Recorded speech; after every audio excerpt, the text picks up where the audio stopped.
Ayan na mga kaibigan, balik tayo, balik. Pasensya na po ha. Ilang minuto ba nasayang? 24 na minuto ang nasayang. Pero okay lang yan. Dahil, pasensya na po ha. Medyo nagkagulo-gulo ang aking mga aparatos dito. Ayan. Saan na ba tayo? Yan, maganda nga po sa iyo aking mga kababayan. Ganun din sa aking mga kapwa waray. Ito na po ang programang Ratsada Balita ni Double J dito lamang sa The Big Watcher. Alam naman natin, sinabi ko kanina, wala pa po ang ating kasamang si Double J. Kaya tayo muna, sisingkaw.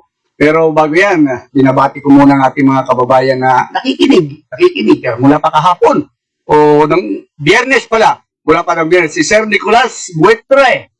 Ano ito? Si Emet Boy, Uploader, si Rodolfo, si classmate, Maribel Jose, Danilo Lucena, GP Tan III, when New Day Palad, o si Edwin to, Edwin, magandang hapon.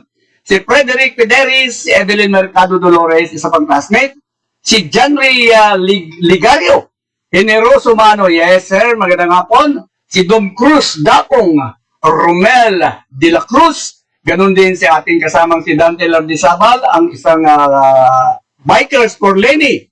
Jose Berner Sermonia. Si Chloe Ann Saldana Marquez. Marquez. Si Berna Garcia. Si Veron Evidente Travilla. Si Veronica Jean. Ayan. Phil Rose Peralta David. Asanyon Camo. At si Sir Joey Ortiz. Yan. Maganda nga po sa inyo ha. Ngayon, mayroon kasi tayong pag-uusapan. Lalo tayo, may mga balita kasi tayo ngayon. Ito kaya nga ang ating programa, Balita o Ratsada Balita ni Double J, dito pa rin po sa Broad Streamcast Communicators. Ang ating kong balita,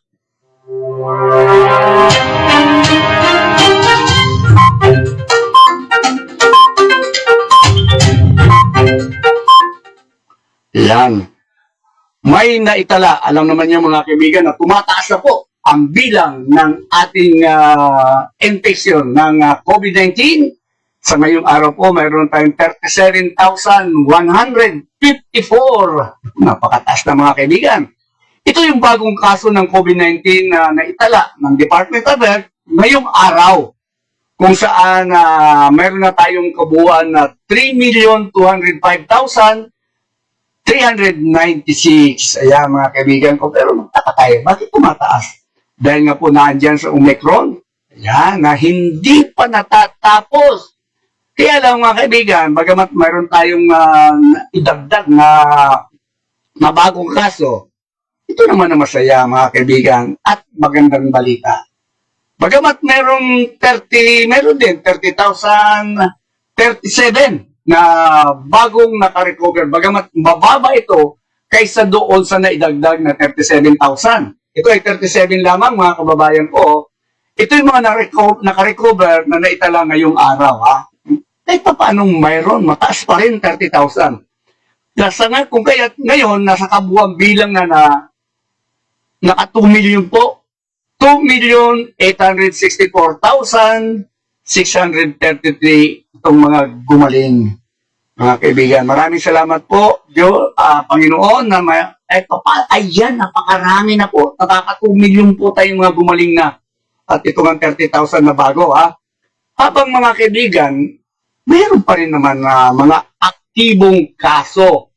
O sabihin na natin, yung mga nagpapagaling ba, ay nasa 287,856. O ito nasa 89.4% sa kabuong bilang ng 3 million na kaso. O may 3 million na kaso mula na magsimula itong pandemya noong pang Marso, nung nagdaang taon. Ayan.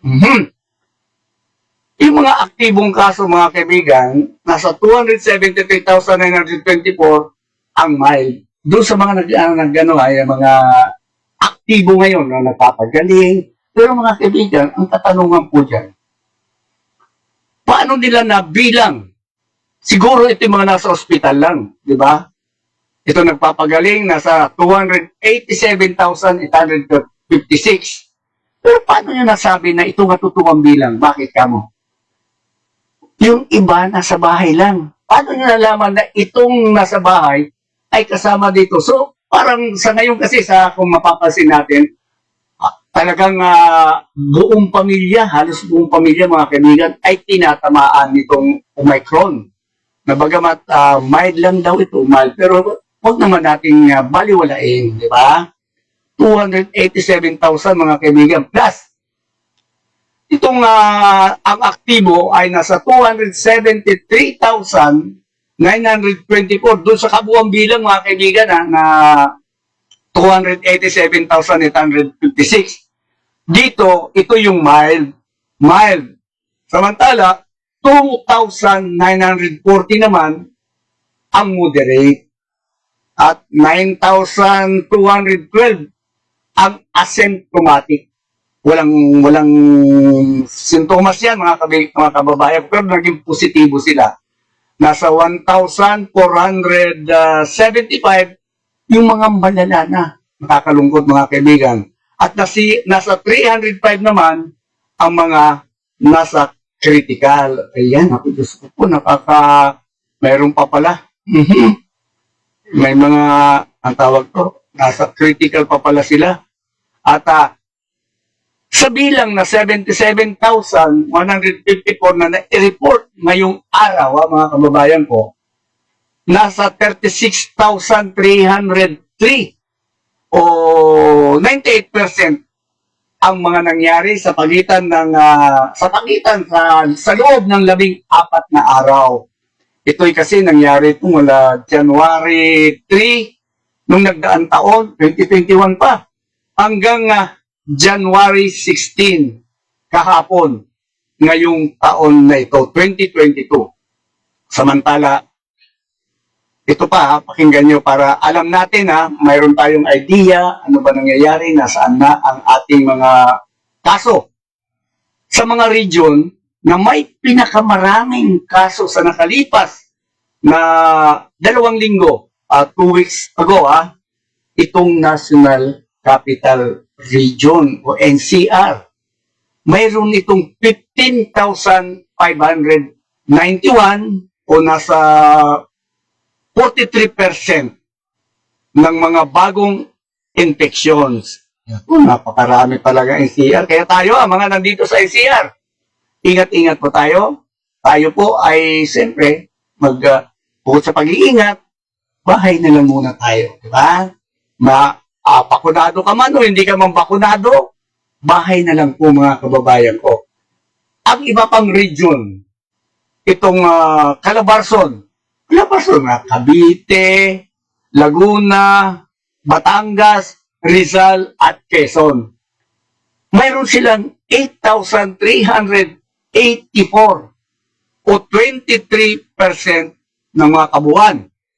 At ang Central Luzon, Region 3 yan mga kababayan ko mayroon doon 3,232 o 9%.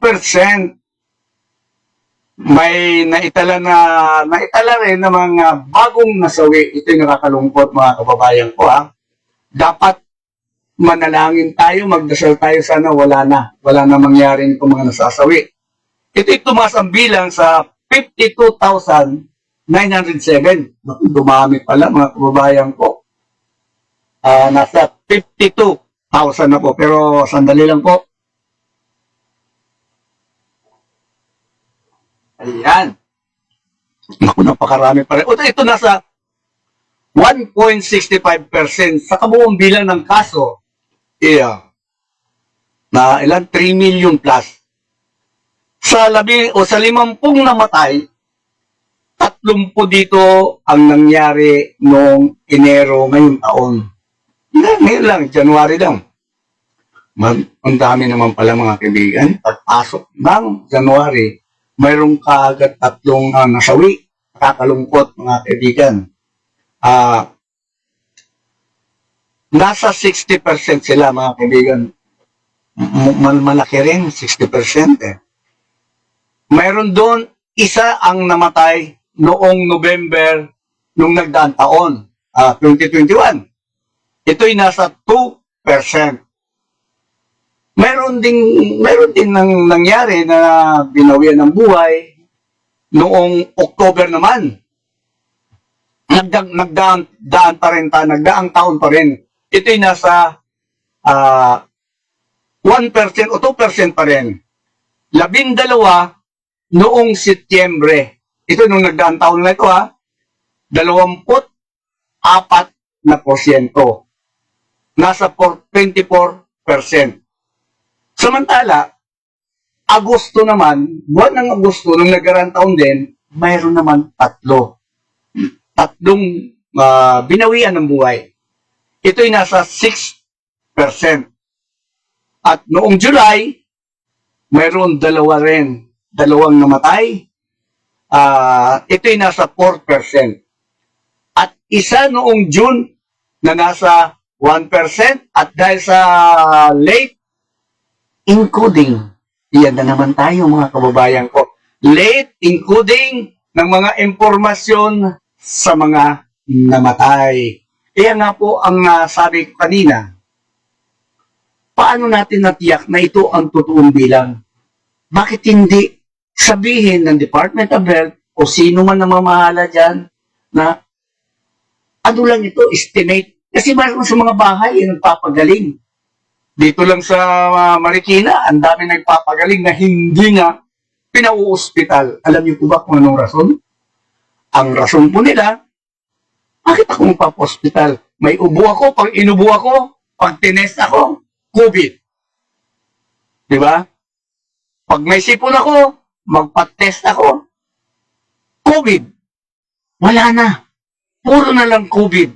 Kaya nga yung katanungan ng iba sa akin mga kababayan, may mga nagtatanong, wala ako ba sagot masyado Dahil hindi naman ako Department of Health.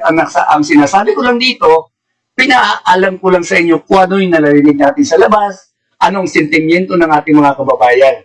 Ang tanong nila, wala na ba ibang sakit kundi puro COVID? Paggising sa umaga, COVID ang sakit.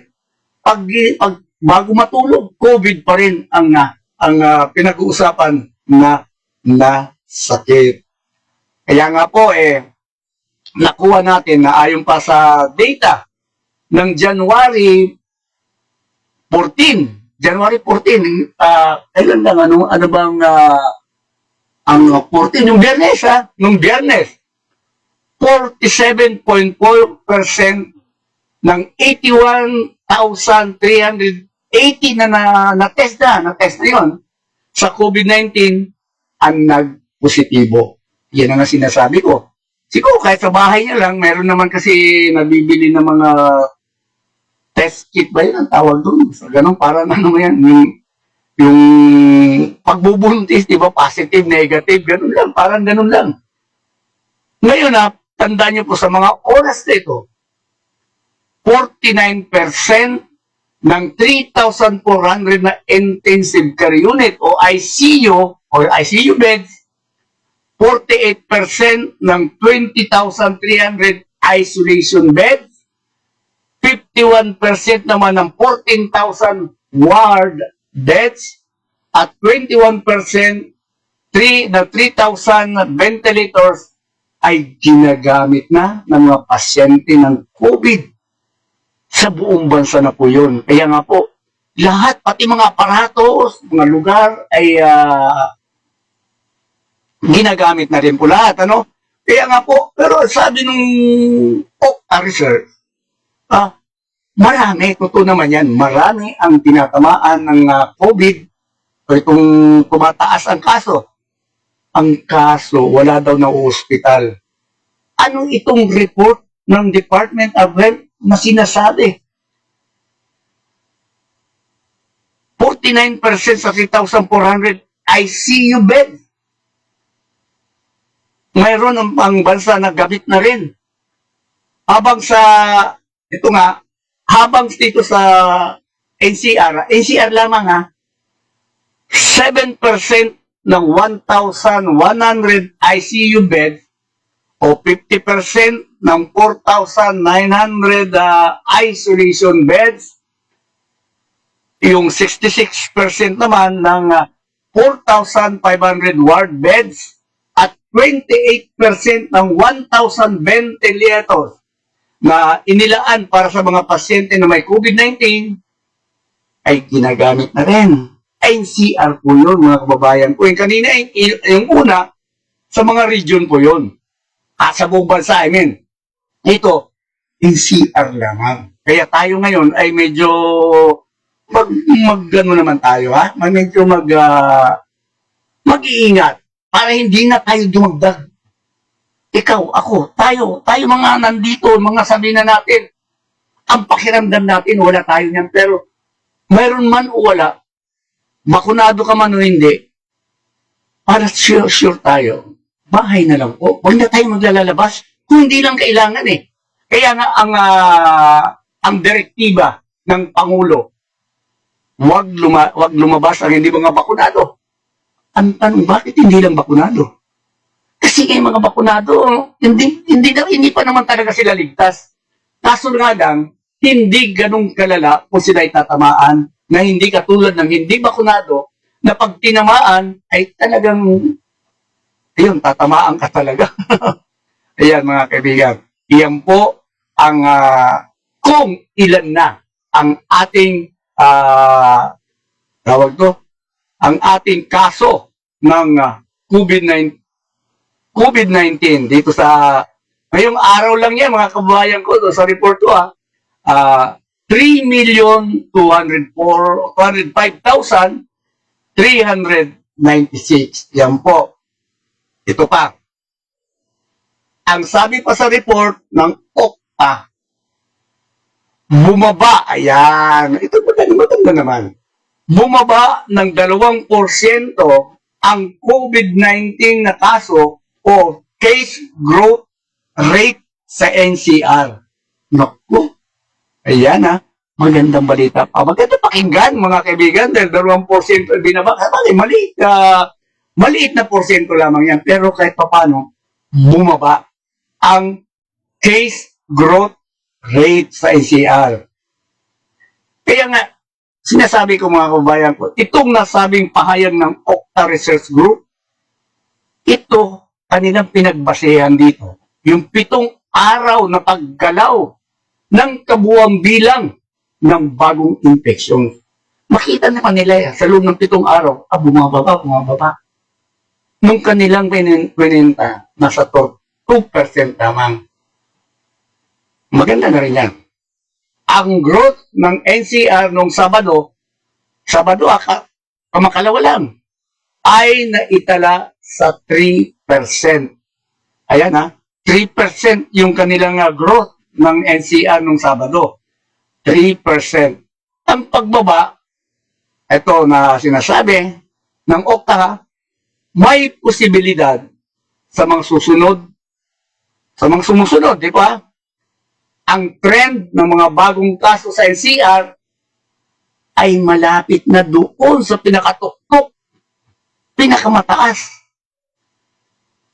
na bilang o ang mga bagong kaso sa NCR ay limitado lamang sa kapasidad ng testing. Alam mo kasi, kulang wala tayong testing dito Kulang. Mayroon na ito nga.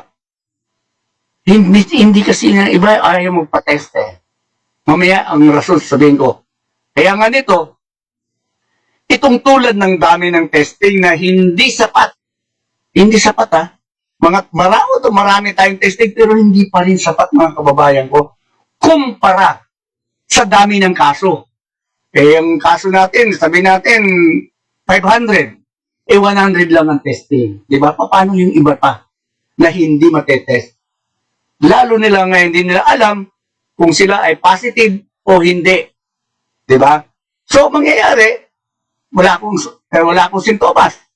Hindi, wala akong ganyan. Lalabas ako, ganyan-ganyan. Ngayon, ayun na. Magsisimula na ang hawaan, lalong dadami ang tatamaan nitong COVID-19.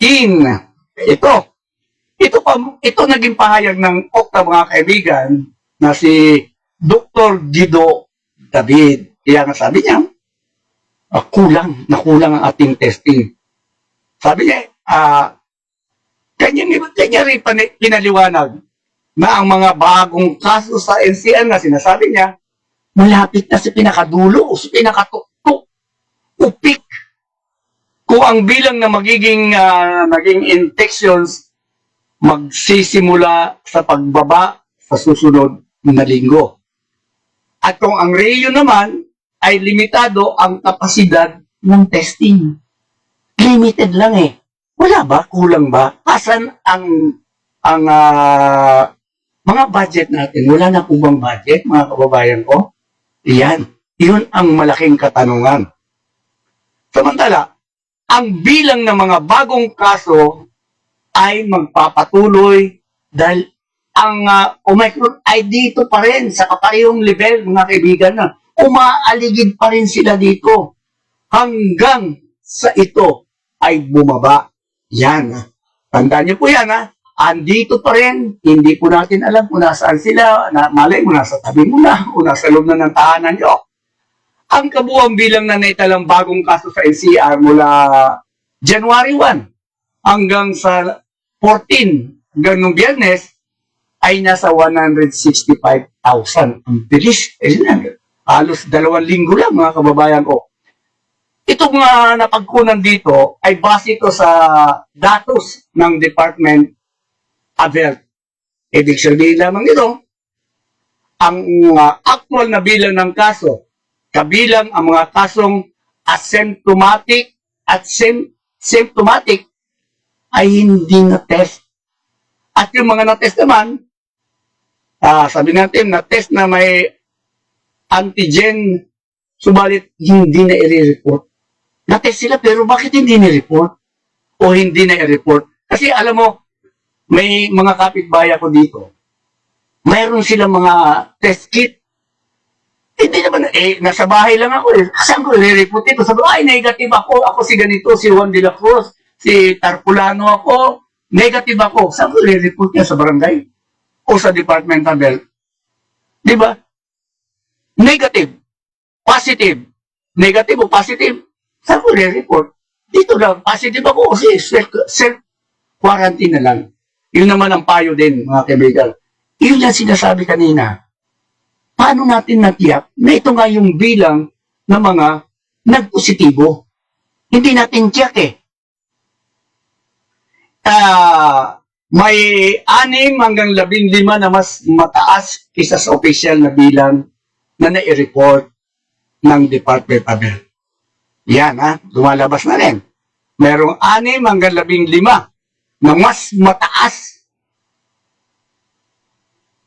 kaysa doon sa official na bilang na nai-report ng Department of Health. At sa loob ng 95% confidence interval, yan sa pagitan noon, mga kaibigan, 95% nun.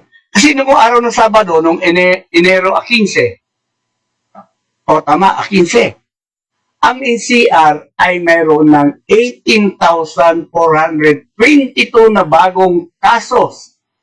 Ayan, tandaan nyo pa, 18,422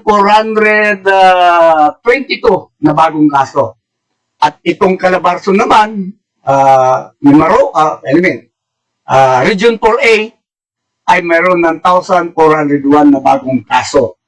Ang Cavite, ang may pinakamaraming bilang ng bagong kaso na 2,988. Noong Sabado ito, mga kababayan ko, sumunod dito ang lalawigan ng Rizal.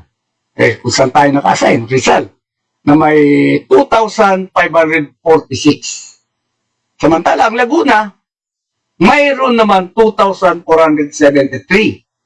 Habang ang Batangas ay mayroon 1,079. At ang Quezon, nalawagyan ng Quezon, ay may 315. Ito'y batay pa rin ito sa data ng Department of Health.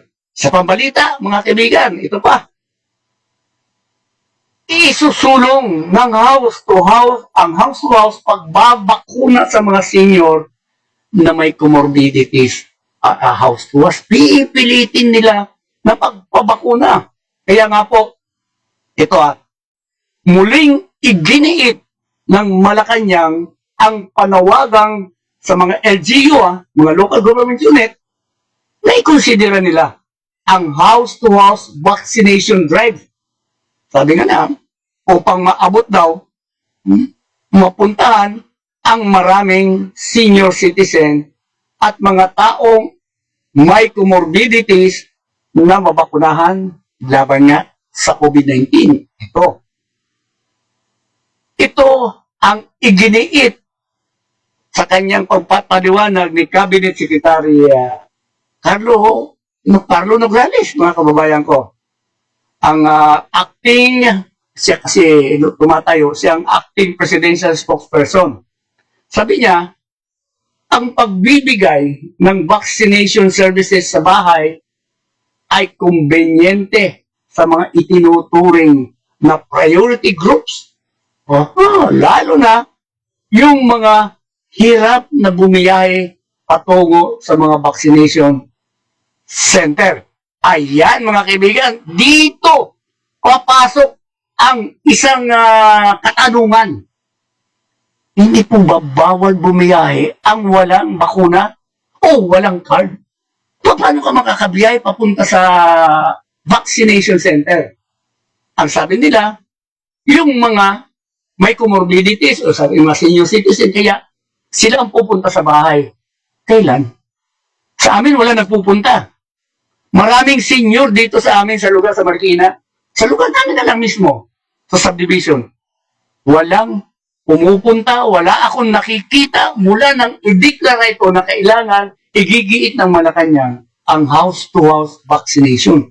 Saan? Wala po. O baka naman pumupunta pa, nasa ibang lugar pa lamang. Yan, bigyan natin ng benefit of the doubt. Baka nasa ibang lugar pa, kaya hindi pa nakakarating sa amin. Iyan po mga kababayan ko sabi nga, priority groups, itong matatanda, senior na lang, senior, huwag naman masyado matatanda, na hirap na bumiyahe patungo sa mga evacuation center. Kaya nga po, tayo na lang tayo. Maghintay kung darating. Samantala, kinilala naman. Ayan, maganda lang din kinilala ni Nograles na ilan sa mga LGU, sabi niya, nagsasagawa na naman ng house-to-house vaccination drive. Asan nga? Subalit, kaya binigyan din na ang mga LGU na nasa labas ng NCR at mga nasa karatig lalawigan, kanyang pinanawagan na dapat gawin din nila ito. Hindi lamang dito sa Metro Manila, dito lamang. Binigyan din ni Nograles ang pangangailangan ng national at local government.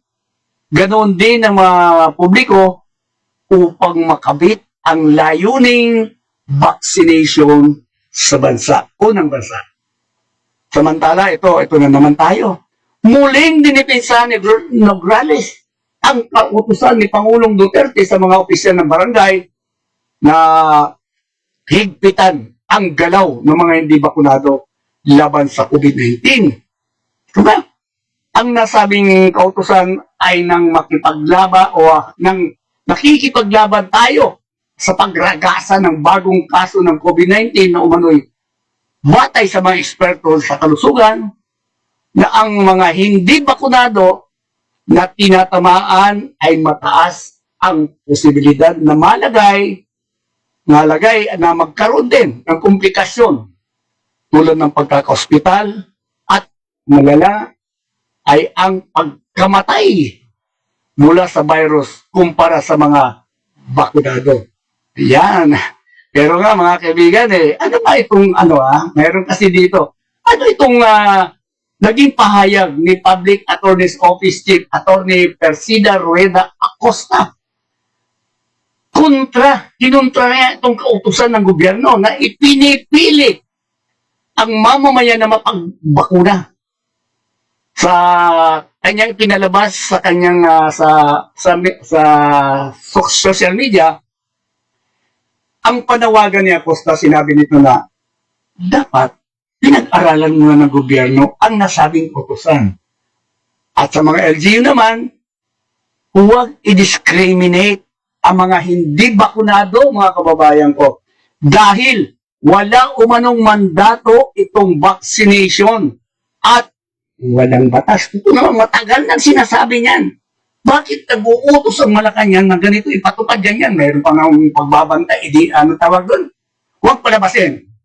Nung nakarampa, una pa, ulihin, kasuhan, ikulong. Wala naman palang batas. Ito, Public Attorney's Office na po ito nagsasalita, mga kababayan ko, ha?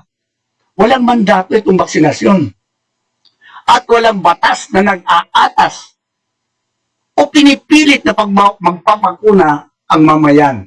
Dito, pinaliwanag niya na kapag ipinipilit ang pagbabakuna, ay makakagawa ang LGU ng paglabag sa karapatang pantao. Hindi lang yan. Di po ba nagdabas din ng kautusan na sa mga driver?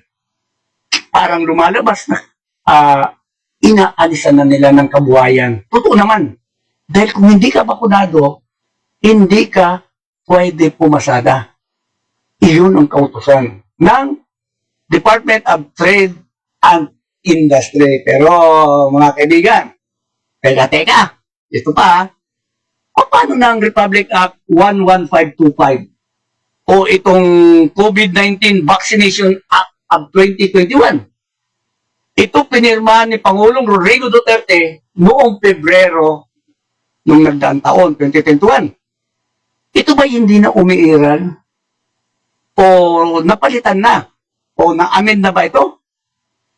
Alin ba ang masusunod? Ang Department Order 2021-001 o ang Republic Act? Kayo po makakapagsabi, mga kababayan ko, kung kayo nakakaintindi.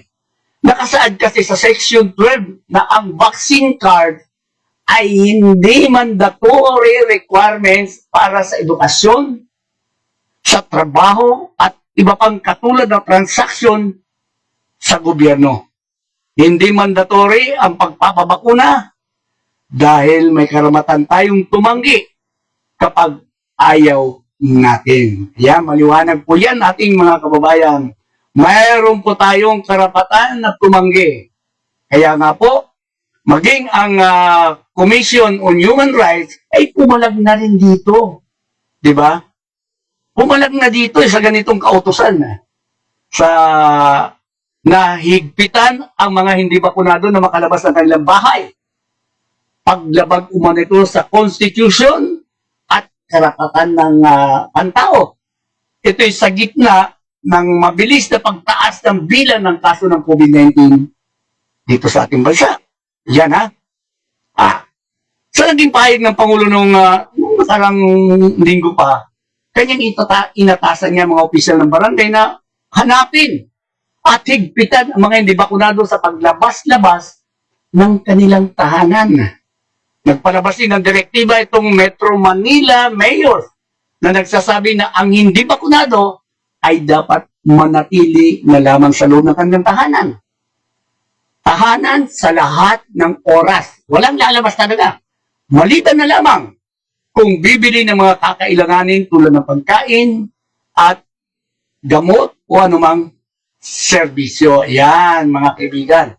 Kaya, hindi ko alam bakit ang batas na ito ay, sabihin natin, parang binabaliwala. Kasi ako, hindi, kailangan mapaliwanag nila ito eh. Ano ngayon itong Republic Act 11525? Bakit? Mayroon tayong batas, hindi ito sinusunod, tatakpan ng panibagong kautusan na wala naman. Hindi naman naayon sa batas. Kaya nga po, ang daming mga tao siguro, dahil hindi naman yung paliwanag, ano ba talaga itong bakuna na ito? Hindi nyo mapaliwanag na maayos, kami naman ay sabi natin, yan, Sabi ni Sir Joey Ortiz, ayan, magandang hapon na Ratsada, ayan, Ratsada sa The Beat Watcher. Kasi wala po si kasamang Double J. Kaya tayo po muna mga kababayan ko. Ayan ngayon, wala na po tayong oras na tutuloy na po tayo sa ikalawang yugto ng ating programa at ito na po ay sa The Beat Watcher na po tayo, mga kababayan ko. Pero bago tayo tumuloy doon sa The Beat Watcher, ito po muna. Ito ang Broad Streamcast Communicators, ang naiiba at kakaibang plataforma sa digital broadcast. Mula Luzon, Visayas, Mindanao hanggang sa iba't ibang dako ng mundo. Broad Streamcast Communicators, ang sandigan ng sambayanan mula sa walang labis at walang kulang na pagbabalita, paglilingkod, maglalahad ng mga mapagbuong komentaryo at usaping pambayan para sa kapakanan ng karamihan. Broad Streamcast Communicators, tuwirang maglilingkod ngayon hanggang sa susunod na henerasyon.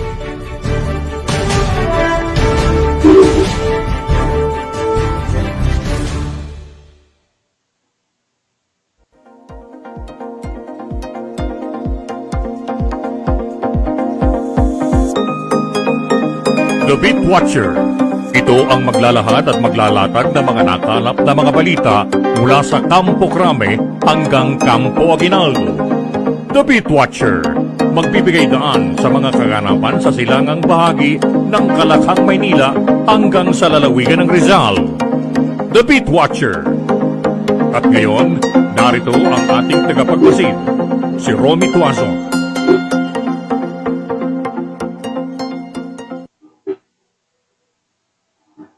Yan, balik tayo. Dito na po tayo sa The Beat Watcher na po tayo mga kababayan ko. Ang ating pong pag-uusapan ngayon, itong mass testing na pinananawagan na yan. Ngayon, ang ating pag-uusapan ngayon, yun nga, yung pinananawagan ang mass testing mga kababayan ko. Ngayon, ito ang ating pag-usapan. Dahil mga kababayan ko, teka 3 taon na po. 3 taon nang 3 taon nang nakakaraan sa pandemya, muli ang panawagan ng mass testing dahil sa pagsirit ng mga bagong kaso ng COVID-19 ngayon. Yan. Bakit nga lang?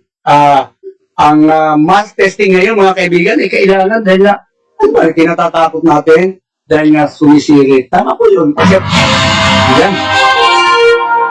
Ang panawagan kasi natin ngayon itong mass, tama, yun, sige, tuloy lang. Ang mass testing kasi ay, kailangan natin. Kasi sabi ko nga kanina sa ating report, kulang. Mas marami ang kaso kaysa doon sa mass testing, sa testing. Talagang hindi natin makakayanan na tayo ay sabihin natin maagapan. Ika nga, 3 taon na po nakakaraan, mga kaibigan, nung muling panawagan dahil sumisirit na ngayon. Kaya ngayong linggo, ang mga mambabatas dito kumikilos na. Bakit ngayon lang? Nananawagan na magpatupad ng panibagong mass testing habang patuloy. Kasi mga kaibigan, sa mga pasinyo, di ba? Sabi nga kanina sa usapan natin, nung sa Ratsada Balita ni Double J, na patuloy ang pagdami ng bilang ng kaso. Kaya nga, umabot na ito sa 37,154 ngayong araw lamang. Pero pinakamalaki itong, malalaki na ngayon, nasa 37, dati inabot lang ito ng mga 2,000, minsan nga, wala pa 1,000, di ba? Naranasan natin yung wala pa 1,000. Ito 37,000 mga kababayan ko. Ngayong araw lang ito, lumagpas na ito sa 22,000 o 22,000 na naitala noong Biyernes. 22,000 noong Biyernes kasi ngayon 37, magkano ang dinagdag? 15,000. Ayun na nga mga kababayan ko. Paano natin masasabi ang bilang na ito ang totoong bilang? Dahil nga po, hindi natin alam. Siguro ang binilang nila ay mga na-hospital lang, mga nasa hospital, yung tinest nila. Paano ang mga nag-test ng sarili? Kagaya dito sa lugar namin, mayroon sila, yung iba ang mga opisina kasi, yung iba nagtatrabaho sa mga opisina, ay yung kanilang kumpanya, bumili ng mga test kit. Sila na pinamibigay sa mga empleyado. Pag na positive ka, alam mo na, positive. Ang gagawin niya, self-quarantine na lang. Hindi na i-report. Paano mo nalaman na itong sa lugar na ito ay maraming mga positive o maraming negative o maraming nagpapagaling o maraming nasawi? Siguro na mga namatay siguro, maaring na-i-report yun. Kaso ang problema, kayo rin mga kaibigan makakapagsabi nito. Lahat ba ng mga namatay ay dahil sa COVID? Kasi nilalagay nila due to COVID-19. Pero, pinaliwanag po sa akin yan ng mga doktor na mga kilala ko, hindi po ang COVID ang ikinamatay. Maliwanag po yun. Hindi po COVID ang kinamatay ng isang pasyente kung siya'y mamatay. Nakalagay kong cardiac arrest. Tapos, slash, due to COVID-19.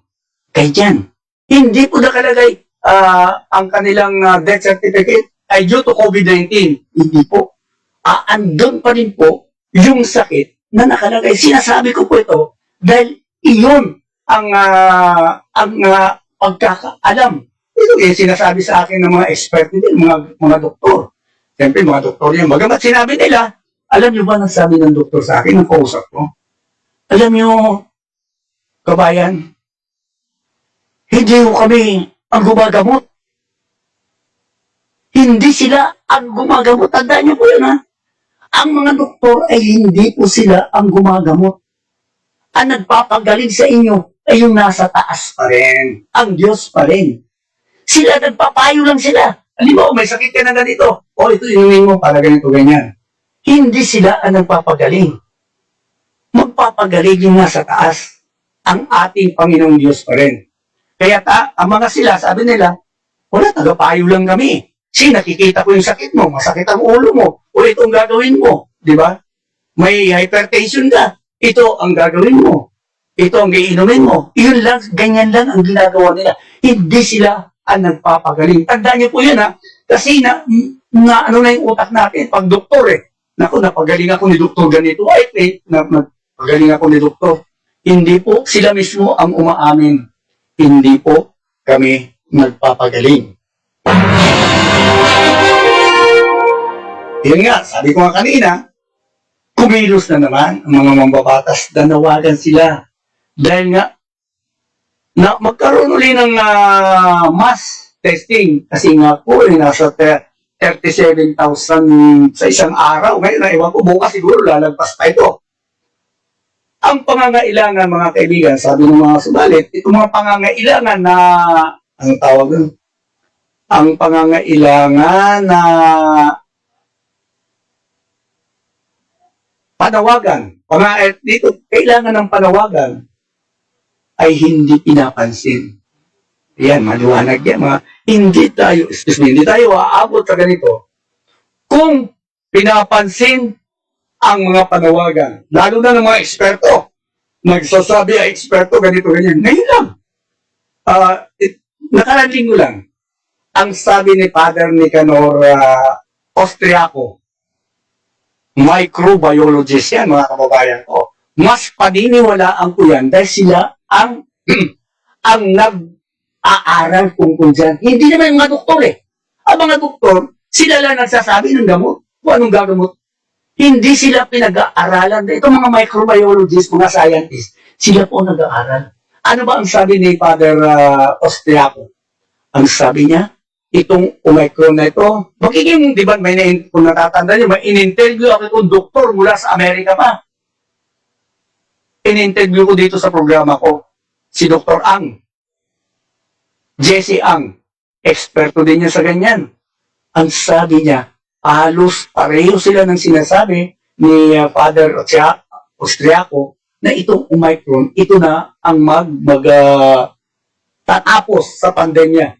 Subalit, mga kababayan ko, may nababasa ko, may nabasa ko sa kanyang social media na sinasabi niya, huwag seryosohin. Yung sinasabi na ang Omicron ay ito na ang tatapos sa pandemya. Huwag daw ganun. Sabi ko, sino ka? Okay, doktor ka. Oo, doktor ka. Mas paniniwala ang itong scientist na microbiologist kasi itong kanyang pinag-aaralan eh. Huwag daw seryosohin. O sabi natin, nanawagan kayo ng pagbabakuna. Ang dami na nanawagan eh. Noong pa man, excuse me po,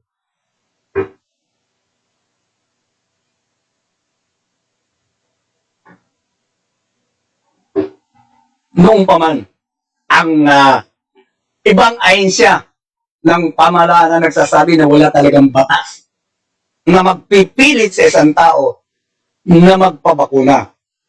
Yan maliwanag po yan.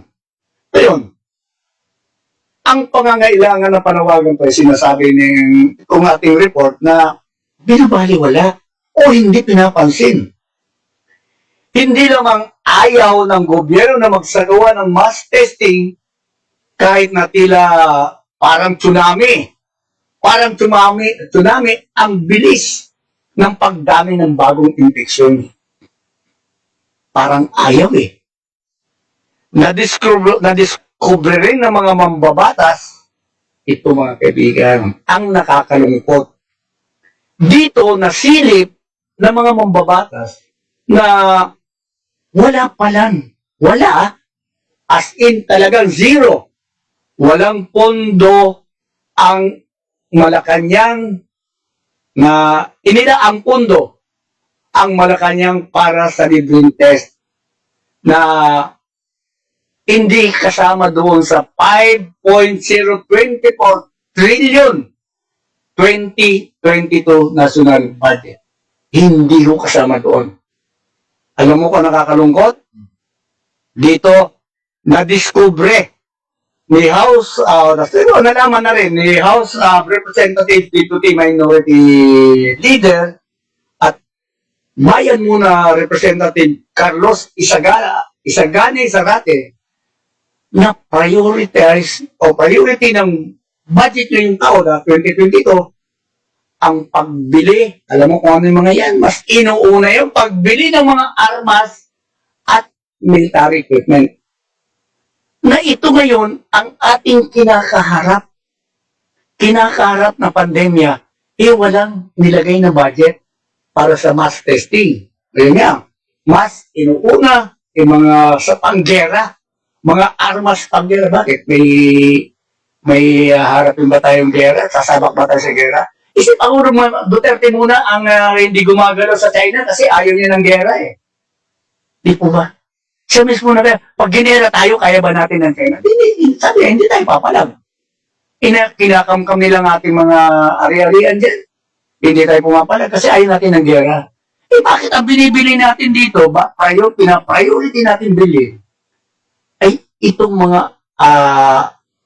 gamit pandigma. Diba? Ang budget na ayon dito kay Representative Zarate, hindi dito idinisenyo o iginawa, sabihin na natin, ginawa para magsalba ng buhay.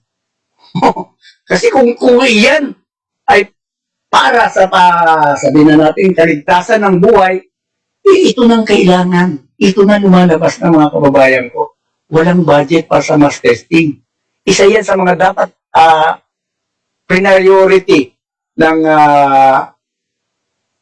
gobyerno. Bakit kamo? Naipasa ito nung batas na ito, itong budget na ito, mayroon ng pandemya. Wala pa nag-isip sa inyo?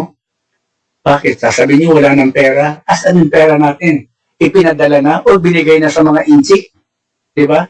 Maging ari-arian natin, ibigay niyo sa insik, tapos nagtututuro kayo. Na si ganito ang nagbenta dyan, si ganito ay patay tayo dyan. Kaya wala kahinanap na ng buhay natin eh. Puro kayo turuan ng turuan, kaya namamatanda tuloy kayo eh, sa kasabihan nga eh.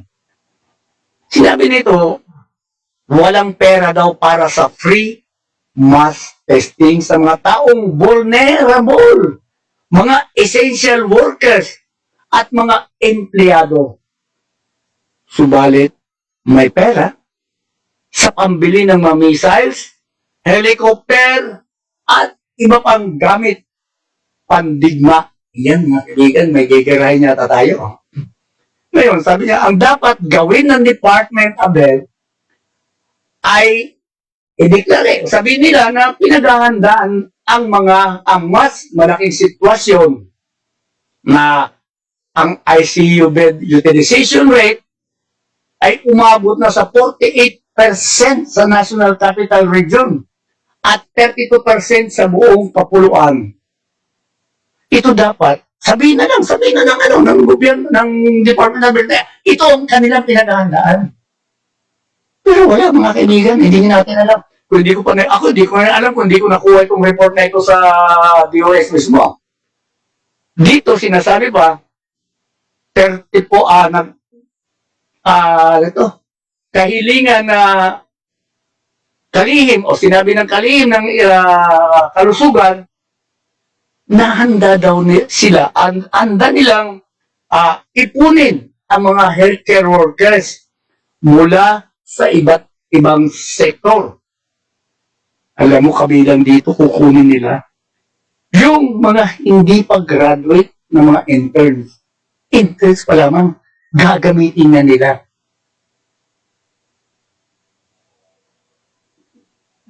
Mga interns at mga healthcare workers mula naman sa Armed Forces of the Philippines. Ayan sa mga medical schools. Kukunin, gagamitin, iipunin niya. At pati yung mga healthcare workers mula naman sa Armed Forces of the Philippines at Philippine National Police. Ito'y upang makatulong o katulungin nila sa paglaban sa virus. Ito ngayon ang iniisip. Bakit? Alam niyo po ba mga kababayan ko, dahil tatlo sa pamilya ko mga nurses, yung isa nasa Pasig, sa Pasig Medical Center, wala nang nurses. Yung iba nung pakat, mga buwan, bukod sa nag-positibo sa COVID-19, ngayon, ang iba nag-resign. Ayaw na nila. Bakit? Walang natatanggap na benepisyo ang mga healthcare workers, frontliners. Ngayon, kausap ko yung anak ko kahapon, kagabi. Sabi niya, gusto niya sumuko. Bakit? Dadalawa na lang kaming nurse sa isang medical center. Ang dati kasi sabi niya, pag ikaw dito ka nilagay, pwede ka tumanggi kung ilalagay sa mga COVID patients. Ayoko dyan, COVID patient, pwede ka tumanggi. Ngayon hindi. Pagdating ng OR o ng ER, emergency room, siyempre nung dinadala yung mga positibo, yung mga sabihin na natin, may mga talagang acute na. Siyempre, hindi maaari na hindi ka mahawa, kahit bakunado ka. Hindi, pagkatapos yan, ilang oras, aakyatan naman sa isang ward na naman, sa ibang department na naman, doon na naman siya, pabalik-balik sila, pag ganun-ganun sila. Kasi dadalawa na lang sila ng supervisor eh. Yung chief nurse, hindi naman yata gumagalaw ang chief nurse nila eh. Utos lang ng utos, yan ang reklamo niya. Sabi niya, susuko na ako. Ako, wag. sumumpa ka dyan bago ka nga bigyan ng lisensya. Kaya nga may oath-taking kayo. Tingnan nyo ang oath-taking na kayo ay bubuhay. Sa bubuhay nga kami. Kami naman ang mamamatay, sabi niya.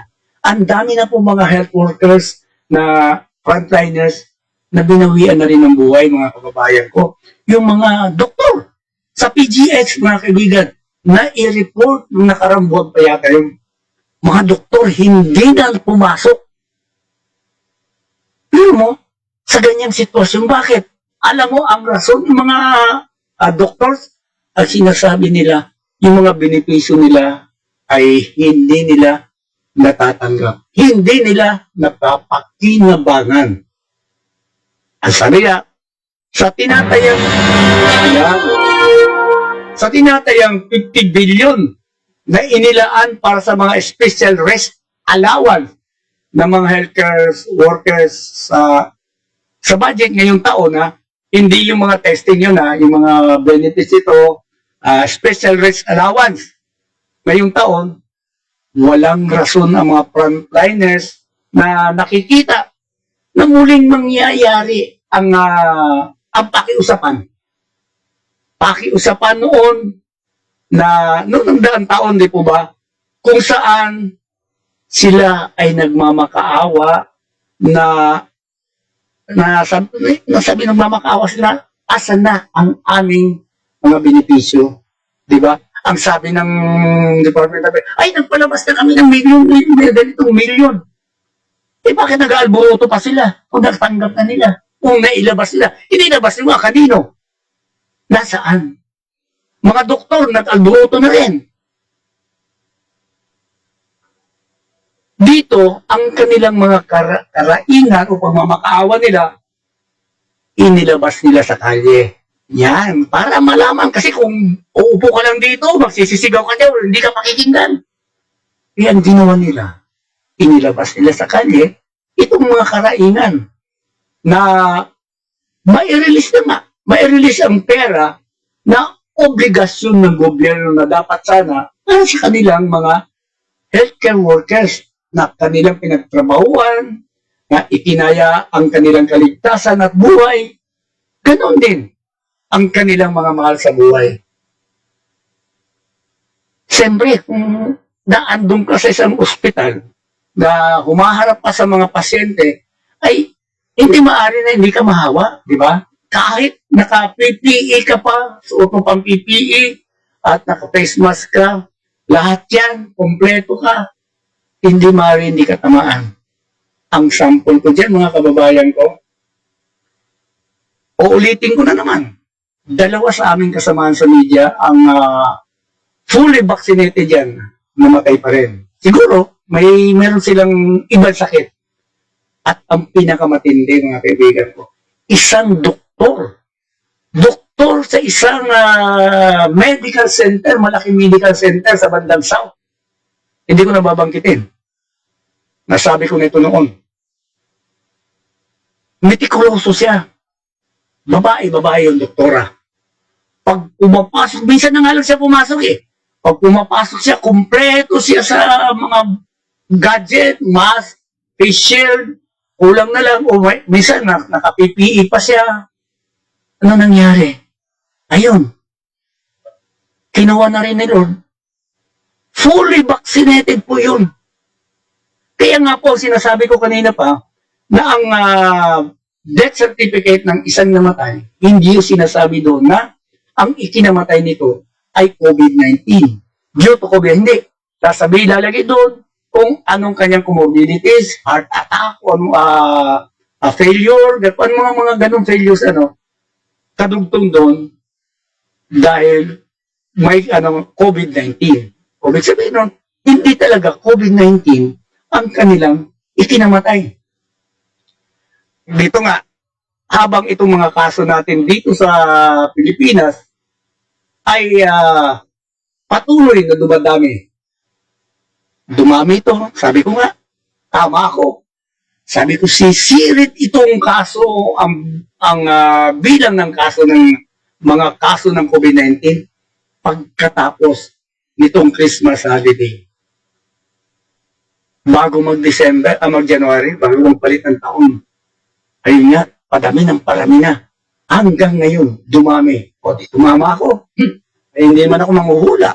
Pero sa nakikita ko sa sitwasyon ganun, sa Metro Manila ay inilagay na sa level 3 nung nakalipas na January 3, mga kaibigan ko. At hanggang, sabihin natin, hanggang January 9, yan hanggang nung January 9, 14 pang lungsod at lalawigan ang ibinalik sa kaintulad na level na paghihigpit na restriction. Ibinalik sila doon sa mahigpit na restriction. Di ba dati, nagluwag na, di ba? Kasi ilan na lang, wala pang, minsan na, wala na 1,000. Na-report ko dito yan, wala na 1,000. Ito ngayon, binalik sila ngayon. NCR, ganun din, nasa level 3 na ang NCR uli. Ibinalik. Pero, balak na ilagay sa level 4 ang NCR. Pero dito kinontra yan. Kinontra ng mga businessmen, mga business sector, maging ng Metro Manila mayors, hindi kailangan na ilagay pa sa level 3. Bakit kamo? Lumalabas doon sa aking pagtitingin, analisa ko. Ito dahil sa pahayag ni Father Nicanor Austriaco na ito ang magpapababa. Ang sabi niya doon sa kanyang report ni Father Austriaco, isang order and preacher, pari ito sa UST. Microbiologist, sinabi niya na marami talagang tatamaan. Ito nga, di ba kanina pa tayo pinag-uusapan dito, marami, ang bilis ng pagdami. Pero, may na-hospital ba? Wala. Kaya lang, hindi ko alam. Ano itong report ngayon ng Department of Health na ganito ang tungkol sa hospital, ilang percent, ganyan-ganyan. Sabagay, hindi naman gayong kadami. Pero nag-report ang PGH, Philippine General Hospital, na puno na raw sila. Paano mapupuno yan? Wala naman nagpa-hospital. Diba? Tingnan nyo. Kasi yung doon sa amin dito sa ospital na kung saan nagtatrabaho ang anak ko, ang sabi niya, wala na silang ang tawag doon, nagiging pasyente na may COVID-19. Nung siguro mga nakaraang mga linggo o bago January, wala na. Kaya talagang kampante na sila. Pero mayroon pa rin naman na hindi kasing dami nung mga nakaraan pa na halos puno na sila. Wala na. Sabi niya, wala eh. Yung isa naman, yung misis ko na nasa din sa isang college of nursing sa Maynila. Nag-iikot siya sa mga hospital kung saan nila ilalagay mga bata, mga estudyante. Wala silang nakikita mga bagong dating na mga pasyente ng COVID-19.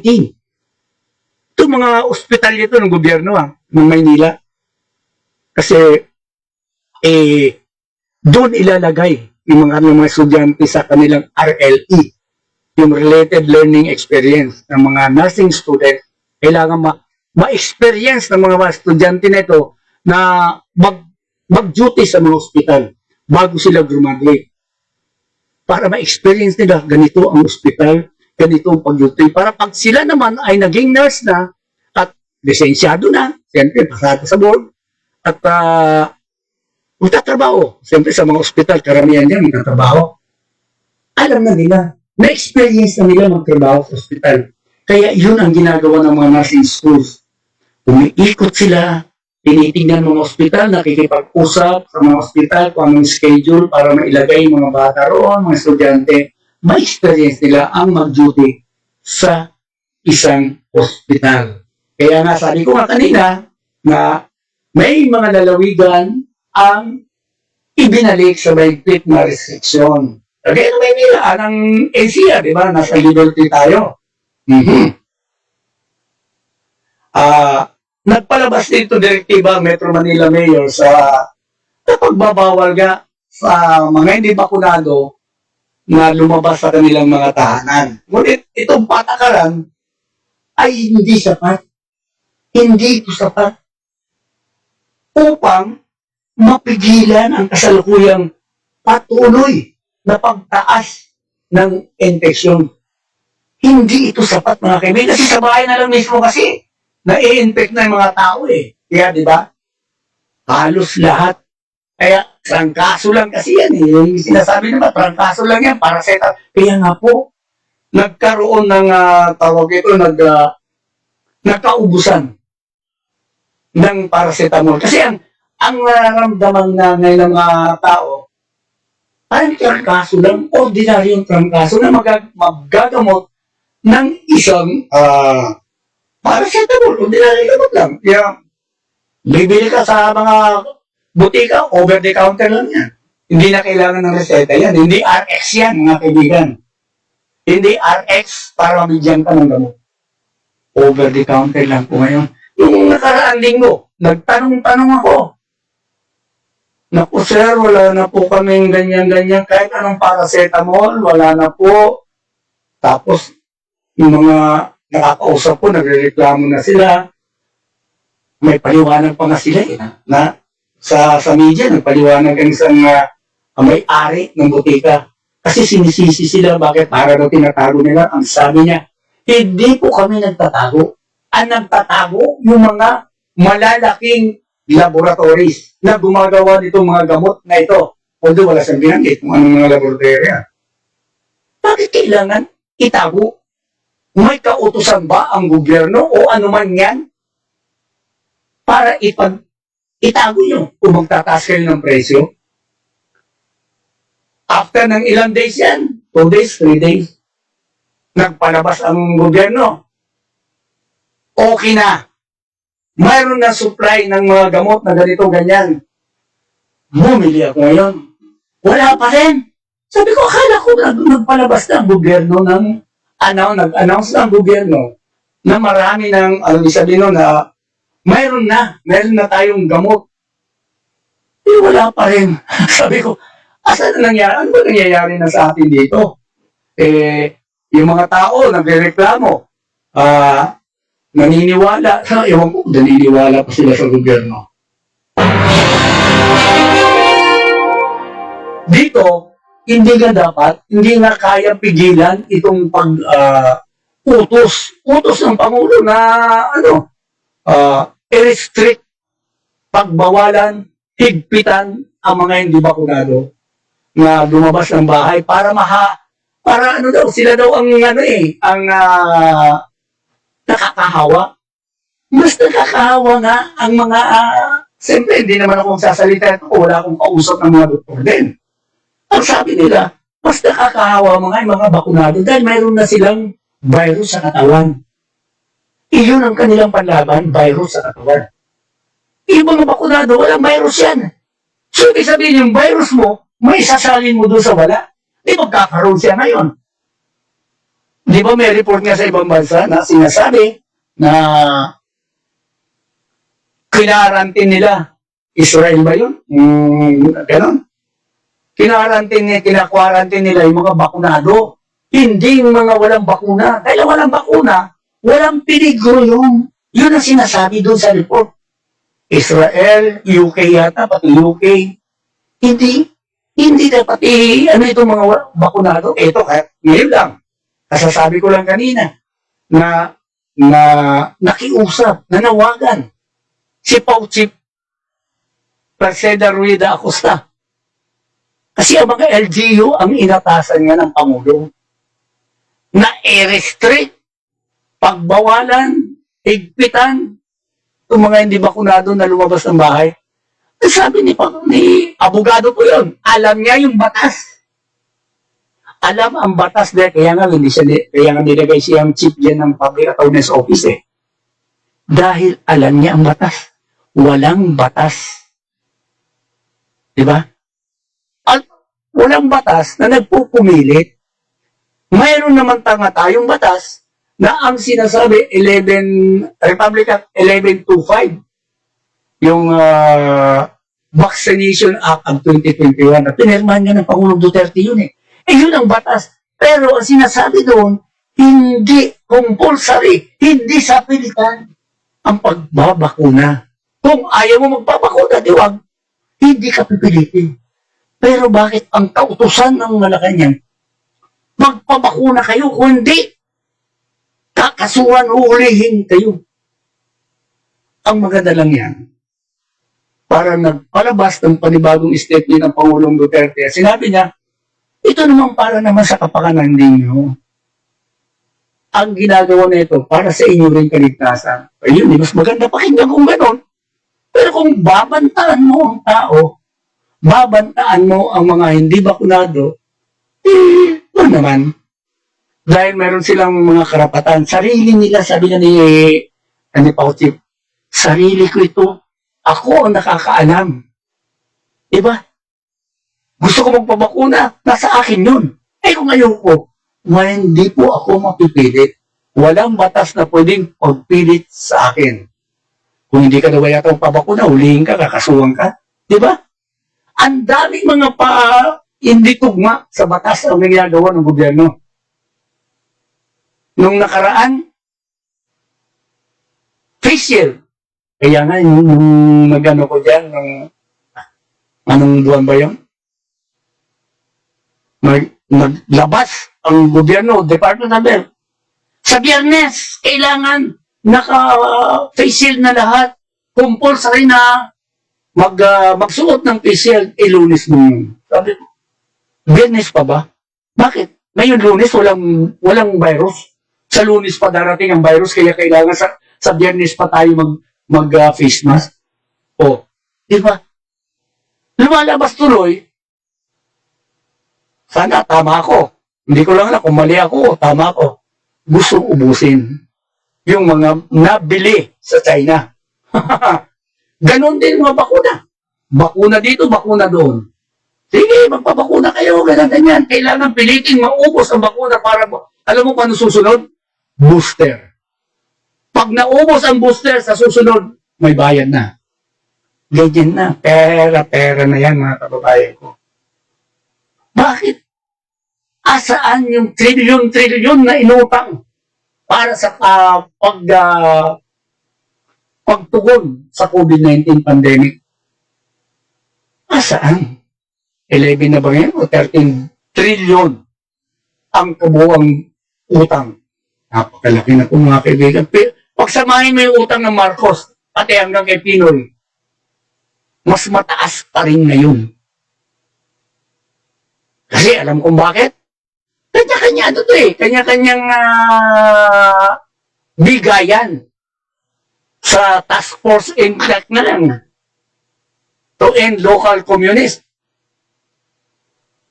As ang pinakamalaki, bilyon ang binagsak sa Davao City. Ang PhilHealth, di ba? Ang PhilHealth nagbibigay dati ng paunang pera para gamitin sa mga COVID-19 patients. Alon pinakamalaking binigay, bilyon din saan? Sa Davao City pa rin. Ganyan mga kaibigan, itinatambak doon. May record po tayo. Kung anong record, sige, gusto nyo, ilalabas ko. Ang communist, to end communist, local communist, ang sabi, para sa mga komunista, gano'n, asa ba may komunista ba sa Davao? Siguro nga. Dahil ang mga komunista ng Davao, nandun eh. Hindi ko alam kung ano nangyari. May mga picture dito na kasama nila si Pangulong Duterte. Ayan yun, mayroon po. Hindi po nagsisinungaling ang picture, ang larawan. Diba? Kaya nga yung mga kaibigan ko, yung budget. Walang budget eh. Hindi kagaya sa ibang bansa. Sa Amerika, kayo kausap ko si Dr. Ang. Nasa Amerika siya. Para makatulong, pupunta siya sa Pilipinas. May kasama siya mga doktor at magsasagawa sila ng medical mission. Ngayon pa lang yata, nangangalap na sila ng mga pondo sa kanilang mga kasamahan doktor, sa mga negosyante sa Amerika, para pagbalik dito, mayroon silang pondo may mga gamot na dadalhin. Yun ang hinihintay natin, mga kababayan ko. Dahil wala eh. Yung mga tao dyan, pang testing, wala. Mga private entities pa ang bumibili. Nung nakaraan nga, may report tayo dito sa programa ko. Ang mga private sector, bumili sila ng sarili nilang bakuna. Siyempre, kung nabakunahan na lahat ng kanilang empleyado, may sobra. Ang sobra, ibibigay sa gobyerno. Hindi tinatanggap. Hindi tinanggap. Ay, may report tayo rito. Hindi tinanggap. Bakit? Hinihintay yung donation? Di ba? Napag-usapan namin ni Dr. Ang dito. Alam nila sa Amerika kung ano nangyayari. Noong pa dapat ang Pfizer, mayroon na sa atin. Inupuan daw. Hindi ko alam. Gano'n naman lumalabas sa balita. Balita yun. Inupuan yung papeles. Actually daw, ang Pfizer pa ang tumatawag sa gobyerno para tanungin, kumusta na ang order nyo? Okay na ba para makadeliver na kami? Ayaw, hindi, parang,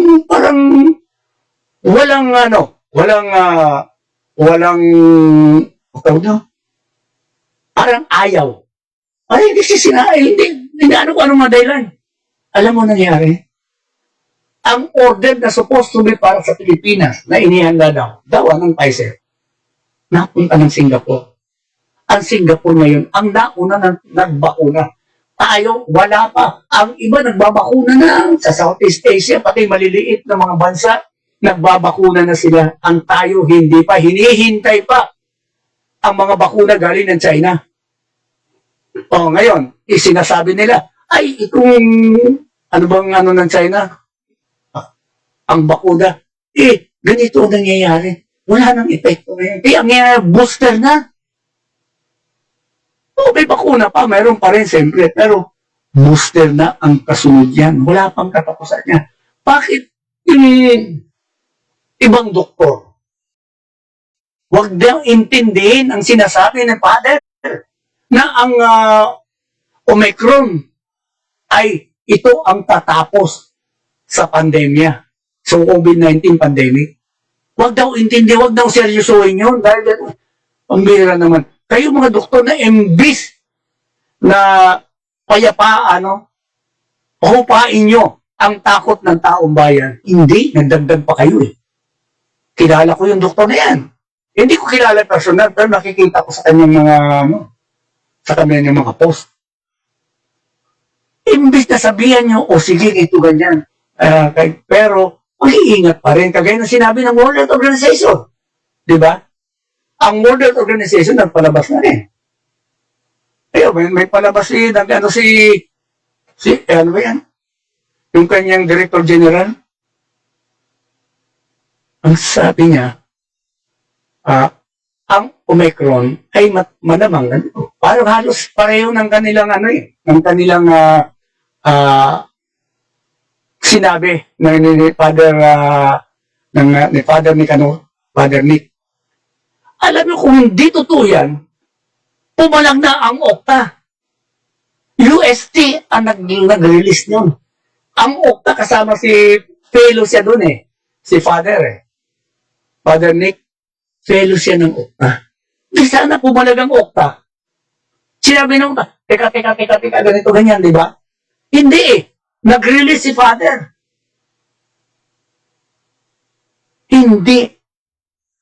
Hindi pumalag ang Okta. Nilagay, tinatakan ng UST. Dahil taga-UST naman talaga Hindi pumalag. So, ibig sabihin nun, tama. Ganun din nung nagbigay ng kanyang pahayag itong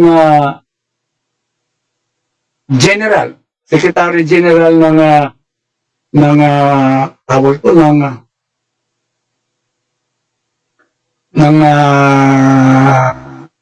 World Health Organization, mga kaibigan.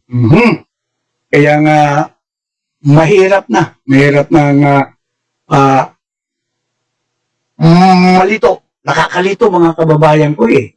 Talaga naman nakakalito eh. Bakit ka mo? Eh, ito sinasabi ng mga eksperto. Ang gobyerno naman ay, sabihin na natin, medyo may pagka, ang tawag doon, may pagka lihis. Eh ano ba? Sino po ba ang nagsasabi niyan? Si General? Ayan nga po mga kaibigan. Eh sino ba? Sino ba ang nilagay ni Duterte dyan kundi mga general? Diba? Kaya nga po hindi tayo basta-basta. Sabi na natin, maniniwala ba tayo kaagad yan? Hindi naman siguro, mga kababayan ko. Kailangan din natin mag-isip para sa atin din yun eh. Diba? Kung hindi para sa atin, ano na lang? Diba? Sunod-sunuran tayo. Kasi hindi natin alam eh. Ako mismo hindi ko alam. Wala akong alam sa gobyerno kasi wala ako sa loob eh. Depende ako sa sinasabi ng gobyerno. Kaya lang, habang sinasabi ito ng gobyerno, teka, nakakaroon tuloy ako ng sabihin natin pag-iisip. Teka muna, meron ako alinlangan na ngayon. Ang ginagawa ko, nagbabasa ako, nagsisearch ako dito sa, kumpleto naman tayo. Wala, libre naman yan, mag-search ka sa Google, di ba? Pwede mong gawin yan.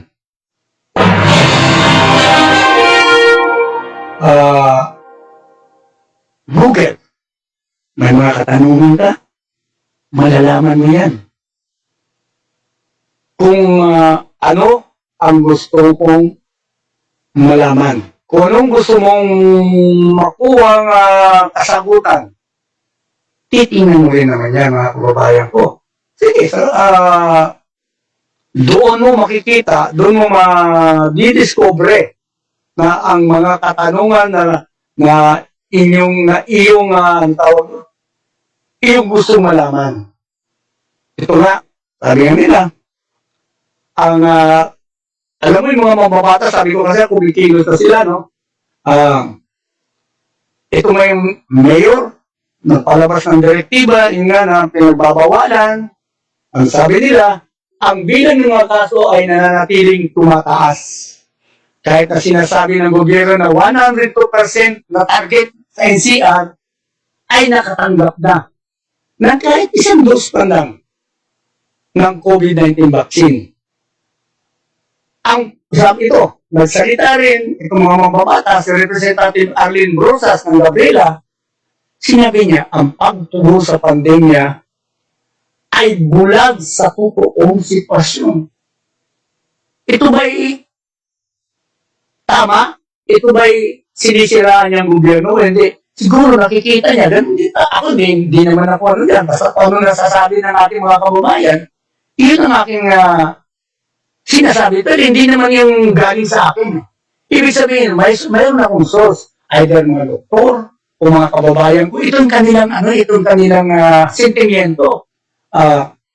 Hindi nila nalalaman, bulag ang gobyerno dito sa totoong sitwasyon ng mga nasa baba o sabihin na nasa mga laylayan. Maraming maigpit na quarantine measures, mabilis na pag-usad o galaw ng sitwasyon na dapat na nakikita kung nasaan saan na ba naroon itong infections na ito, di ba? At gaano ito kabilis. Yan dapat. Dapat alam nila kung gaano ito kabilis. Dahil nga po, tawag doon, dapat, ang mga laboratory, kumukuha sila, ay, parang inuhuli nila ang virus at inilalagay doon sa isang, para malaman gaano na ito kabilis, gaano ito kalala. Walang report na ganun eh. Dapat ganyan daw ang sinasabi. Sabi na, mabilis na pag-usad o galaw ng sitwasyon na dapat nakikita ito kung nasaan na nga. Nasaan na itong infection at gaano ito kabilis ang pagkilos para agad makontrol. Kaso wala eh. Sige lang, basta ito, ganyan na, ganyan na. Ang control, hindi yung vaccination. Sinabi na ng World Health Organization na ang vaccine ay hindi lamang vaccine ang magkukontrol sa virus, hindi lamang vaccine. Diba? Sila na mismo nagsabi, bakit pinipilit ng gobyerno na magpabakuna? Ang nakikita sa larawan, bird's eye view, ika nga kung gano'n eh. O sitwasyon ay nakakamit lamang ito'y sa pamamagitan ng malawakang testing. Kung walang testing, paano mo makikita? I-testing mo taong bayan. Walang mass testing. Ito ang pinunto ng mga eksperto. Walang matinding data ang gobyerno na makakatulong upang mahinto o makontrol itong virus, mga kababayan ko. Ang mga medical experts ay nagbabala rin na ang bilang ng mga kaso na iniulat ng Department of Health ay hindi po yan kumakatawan sa kabuuang bilang ng mamamayan. Naku, yan na. Kaya sila na mismo kumukontra. Mga eksperto po ito, mga kababayan ko. Hindi ito mga generals. Tandaan nyo. Dahil hindi lahat na ay may sintomas ng COVID o na-expose sa virus at na-test, hindi ganun. Hindi sila na-expose, hindi na-test. Hindi na nakikita ang kabuuan. Sa isang halimbawa, mga kaibigan, halos kalahati, halos na, sabi natin, 46% na ng populasyon na nabigyan o na sumailalim na sa swab cab project ng Office of the Vice President sa lungsod Quezon noong Miyerkules at nagpositibo sa virus. Kaya, karamihan ay tila alanganin o pinag-iisipan na magpa-test sa isang simpleng rason lamang. Napakasimple ang kanilang rason eh. Ano yun? Walang pambayad sa RT-PCR test. Magkano? 3,000? Saan ka kukuha niyan? Ito mga tao ito, medyo hirap na sa buhay, walang trabaho, sabi na natin, gutom na rin. Magkakaalat ka pa ng 3,000 para sa RT-PCR. Kaya ayaw na nila. Sayang. Pagbibili ko na ng pagkain kung meron akong ganyan halaga. Yung iba talagang walang halaga, kaya hindi na napapatest. Maliwanag ko yun. Kaya ang hinihiling, magkaroon ng mass testing. Mga kaibigan, ayaw, hindi pinapakinggan ng gobyerno. Hindi binigyan ng pondo. Dagdag pa, ang pag-aalinlangan sa kanilang kakaharapin. Kung sakaling positibo sila sa virus, sa pagsusuri, di ba? Positibo ka. Kakailanganin din nilang ma-isolate. May isolate sila. Ang sarili sa loob na 14 na araw na kulong ka. Hindi ka, mahirap yan. Minsan marami. Lalo ang mga empleyado na hindi babayaran sa trabaho kung hindi papasok. Hindi nila kakayanin yan. Wala na nga eh. Diba? Wala silang bayad. Bakit? Kasi hindi sila babayaran, hindi sila tatrabaho eh. Mula na nagsimula itong coronavirus pandemic, pinagdidiinan ng World Health Organization ang kalagayan ng testing. Ayan. Ito na sinasabi ko kanina. Ito'y ayon kay dating director ng World Health Organization na si Anthony Castello. Siya ay director ng World Health Organization ng Maternal and Child Health. Sumulat na siya, sa kanyang isinulat doon sa Guardian noong March 2020 pa, na sinasabi, ang bilis ay kakanyahan at may 3 bagay na mahalaga. Isa, paghahanap ng mga kaso na may sintomas, pagtukoy ng kanilang mga kasama sa bahay at pag-trace sa mga taong kanilang nakahalubilo o nahawa. At ang pangatlo, i-quarantine sila hanggang sa mawala ang infeksyon. Sa pahayag ng World Health Director General na si Theodora, yun kanina sinasabi ko, si General Tedros Adhanom Ghebreyesus na ang paghahanap, pag-isolate, testing at pagtingin ang tanging paraan na ma-break ang paghahawaan. Yan, liwanag po yun. Ayon ba dito kay Ghebreyesus, hindi mo malalabanan ang virus kung hindi mo alam kung nasaan ito. Para na niya, di ba? Gera. Andiyan may kalaban ka, hindi mo nakikita. Saan ang kalaban natin? Hindi mo alam. Unless alam mo kung nasaan ang kalaban, doon mo sila pupunteryahin. Ganyan. Ang muling pahayo ng Department of Health ay umihiling sila sa Food and Drug Administration o FDA na aprobahan ang at-home COVID-19 antigen test kits. Aprobahan, wala nang pera. Ito ginagamit na ng ibang bansa mula pa noong 2020 na libre. May presyo man, hindi ganun kamahalan. Habang ang virus ay patuloy na dumadami at nagdudulot ng pinsala sa muling pag-unlad o pag-recover. Ito magiging pumipigil mga kaibigan sa pag-unlad ng bansa mula sa pandemya at patuloy na nakakaranas ang mga tao ng mga pinsala. Ang Pilipinas ay nanatiling nasa sitwasyon dito sa walang katapusang pagdurusa. Yan, nakakalungkot mga kaibigan ko. Asaan na? Ako, umaasa talaga ako. Hindi naman natin, hindi ko naman napaksinungaling ko naman kung hindi ko sabihin na hindi ako umaasa sa gobyerno. Pero, ang pag-asa na yan, wala akong nakikita ang katugunan eh. Kaya nga kung pwede nga lang, tayo na ang gumawa. Kaso paano? Sino tayo? Sino ako? Kaya nga, naandun na yung takot. Tinakot na tayo ng todo. Kunting galaw natin, ito na takot na tayo. Kunting utos ng gobyerno, kailangan sumunod kayo. Di ba? Ang dami na. Ang dami ng mga pagbabanta. Ang dami ng pananakot. Nung karanas ka lang ng umupo ka lang, ay, ito ba kung may COVID na po, ito ganyan, ganyan. Minsan nagluto ang asawa mo. Walang lasa, hindi binigyan ng pangalan, hindi nalagyan ng asin, o naman yung panimpla. Di walang lasa yun. Kumain ka ngayon, hindi mo nalasahan kasi walang lasa. Natakot ka na bigla. Teka, wala na akong panlasa, baka may COVID na ako. Yung pala ka, hindi na nalagyan ng panlasa ng misis mo ang ganyan niluluto. Sabi ng misis mo, ay, nga pala, nakalimutan ko lagyan ng asin, kaya walang lasa. Ganyan, mga kaibigan. Kunting galaw mo naman. Kunting galaw na naranasan mo o nararamdaman mo na hindi mo dati nararamdaman. Naandun na ang takot. Nagiging paranoid ka na. Dahil yun na ang tinanim sa utak natin. Sa ating mga simpleng mamamayan. Wala na, yung iba nga, yung mga hindi iniisip yan ha. Wala yan, ito ganyan, hindi na pinoproblema yan. Yung mga pulubi, yung mga palaboy-laboy, yung mga Samuel, believe it.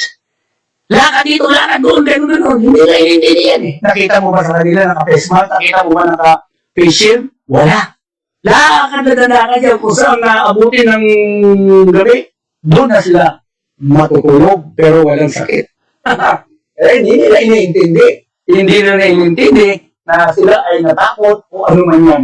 Pero mga kababayan, wala na po tayong oras. Ito na naman po ang ating pamamaalam sa ating programa. Pero bago yan mga kaibigan, ito po muna.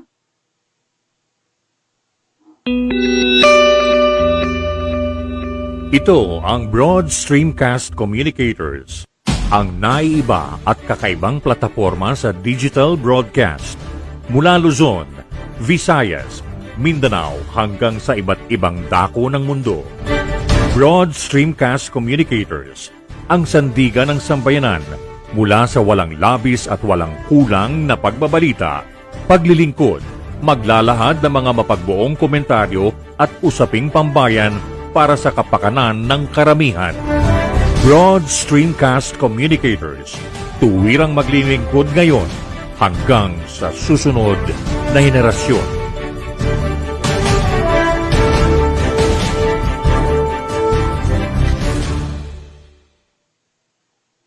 Yan, pero mga kaibigan, huwag tayong uling natin paalala.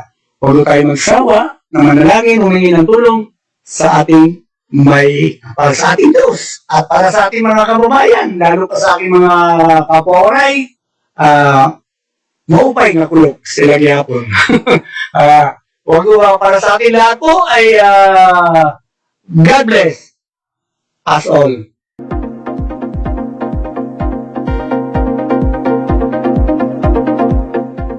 Sumainyo ang inyong tagapagmatsyag at tagapagmasid, The Pit Watcher, sa pamamagitan ng Broad Streamcast Communicators. Maraming salamat po.